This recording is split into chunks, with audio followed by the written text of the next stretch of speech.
Hello viewers, আসসালামু আলাইকুম।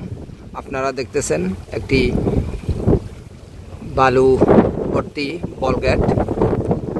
আসলে এই জোয়ারে বড় জাহাজ যখন ডুবতে মুছে যায়, ঠিক এমনই সময় এখানে কয়েকটি বলগেট আপনারা লক্ষ্য করতেছেন।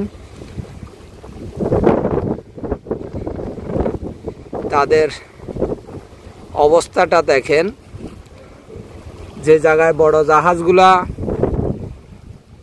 রান্না বান্না করতে কষ্ট হয়, জোয়ারে যখন রুলিং হয়, ঠিক এমন সময় এখানে একটি বালু ভর্তি একটি বলগেট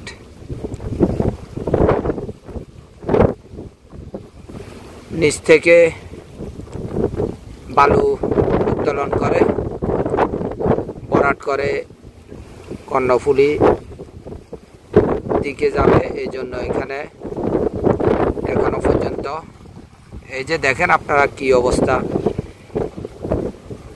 এদের জীবনটা কেমন, আসলে সবাই কমার বেশ ফ্যামিলির ধারাবাহিকতা চিন্তা করে, সব কিছু মাথায় রেখে নিজের জীবনকে হাতে রেখেই আসলে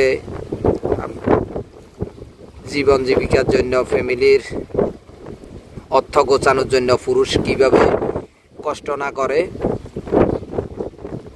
এই ভিডিওটি দেখলে অবশ্যই বুঝতে পারবেন একটা পুরুষ কতটুকু কষ্ট, কতটুকু নির্যাতন, কতটুকু অভিমান ফ্যামিলির জন্য। এরপরেও একটুখানি সুখের জন্য ফ্যামিলিতে যায়। দিন শেষে এই পুরুষের হাতে কিছু থাকে না, শুধু ফ্যামিলি করে নিজের জীবনটাই ফ্যামিলির জন্য উৎসর্গ। কখনো বা মা বাবার জন্য, কখনো বউয়ের জন্য, কখনো ছেলে মেয়েদের জন্য, এইভাবে পুরুষের জীবন কেটে যায়। তবে এখানে যদি একটু রিস্কি, একটু যদি উলটপালট হয়, তাহলে সবার জীবন বিপন্ন। সবাই এদের জন্য দোয়া করবেন, আর আমাদের নাবিক ভাইদের জন্য দোয়া করবেন। সবাইকে ধন্যবাদ। আল্লাহ হাফেজ।